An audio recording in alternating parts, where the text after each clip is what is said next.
You know, everywhere I go, I saw this damn girl's feet. Which is weird because when I watched the first episode, I'm thinking these damn feet are going to be every other frame with the way people were thirsting over those images. And it was there for like 30 seconds. But I guess feet enthusiasts just be down bad and not getting enough feet in their anime, because as someone who has curated his social media feed to avoid anime, those feet were getting on my timeline somehow. And I watched the first episode last night, and I'm like, huh, this is surprisingly a decent romance. It's a fun twist. It's like, okay, you know, the girl speaks Russian and you think she's insulting him in Russian, but it's actually these compliments and these cute moments, not knowing that he can also understand Russian. So it's like this cute rom-com. Okay, there's a childhood friend dynamic, yeah, whatever, it's, you know, a little spicy. And then episode 2 comes out. And it really shows what this show's made of. And honestly, I think this might be too cultured for some people.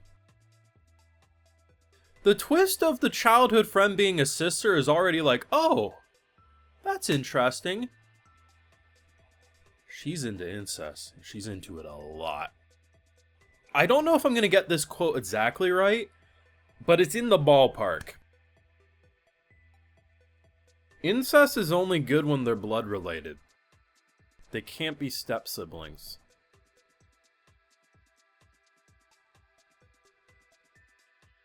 She even says Wincest. I am not the one saying Wincest in that thumbnail. She said Wincest. And then she hops on him in bed when he's sleeping and says, "Are you getting a stiffy?"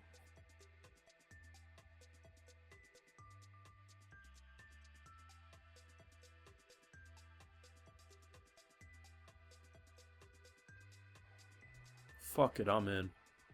Full live reactions over on Patreon if you want to see my full uncut thoughts. Yeah, it's over there.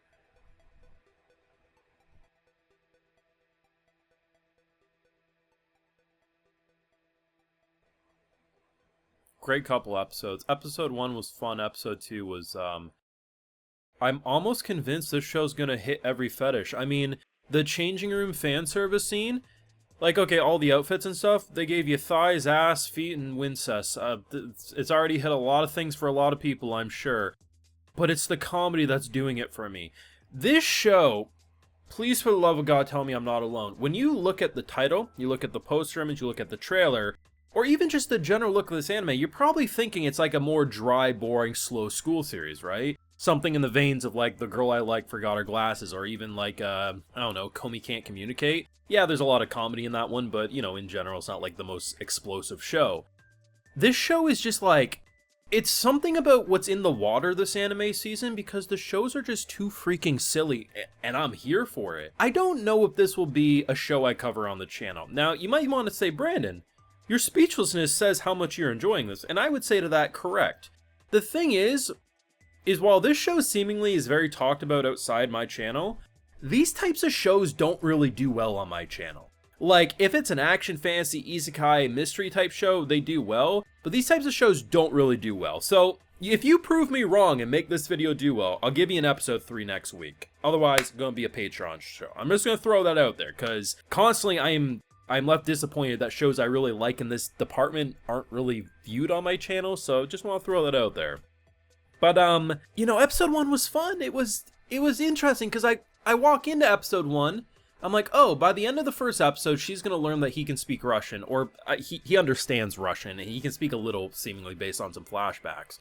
And by the end, no. And I think it works good, because the gimmick of her saying these cute, adorable things in Russian, and him clearly understanding it, but her not realizing it, is such a cute dynamic for, like, a will they, won't they couple, and they don't abuse it. So, it's a little more in the first episode. In the second episode, she says like 3 things in Russian. Like, it's not very much. And I think that's gonna help keep it so the joke of her not knowing he understands her can last longer. Because if every other sentence she was throwing Russian out there, eventually she'd have to realize. So by doing it, it lets the gimmick last longer than it would otherwise without the audience saying, is she stupid or something. She has fantastic facial reactions, especially in episode 2. Her like big bug-eyed, no mouth reaction is sending me. It's like a top 3, top 5 face reaction of this year so far, which is absolutely adorable.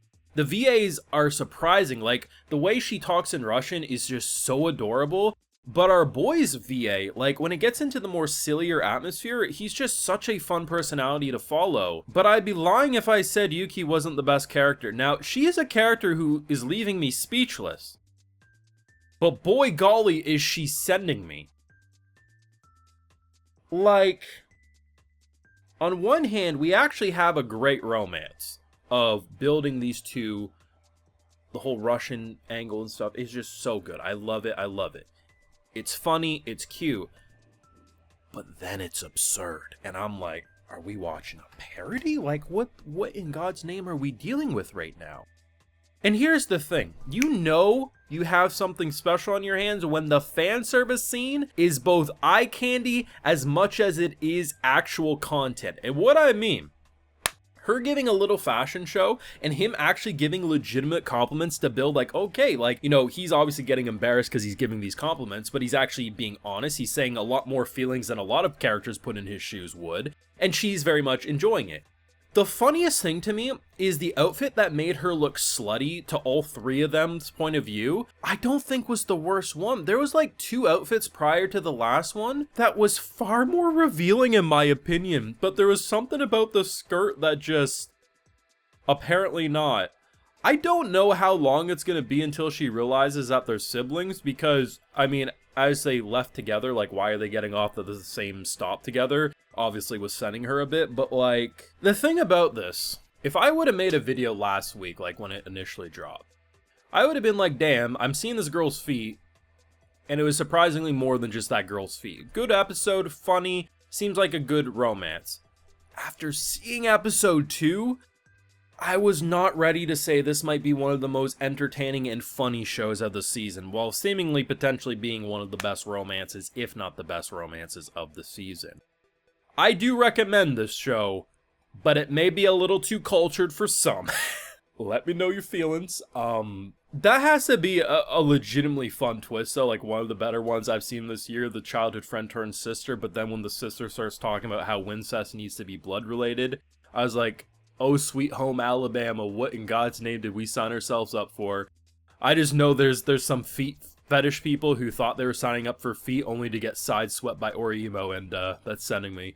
Let me know your feelings down below. Be sure to leave a like if you enjoyed, subscribe if you're new around here, of course, ring that bell. And like I mentioned, we've got those full live reactions over on Patreon, and hey, while you're over there, I'll also give you a video shout out. Alrighty, so today we have Vuko, Lizette MT, Master Creator, Aracito, Alexin Free, Uncle Clever Name, and we also have Erica Winters. So I appreciate the support, everyone. Please take care, and y'all have a good one.